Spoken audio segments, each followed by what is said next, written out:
dhammaan ciidamada difaaca maamulka SSC Khartoum inay heegan sare ugu jiraan difaaca dalkooda iyo dadkooda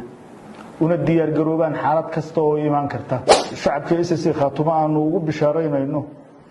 in ciidamadoodu ku filan yihiin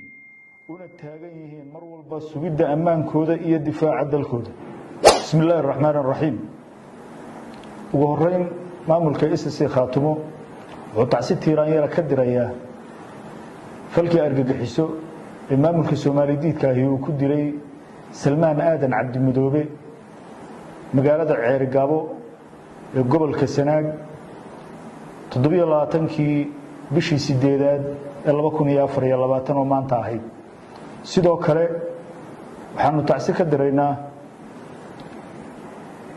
shaqaaqooyinkii ka dhashay falka argagixisanimo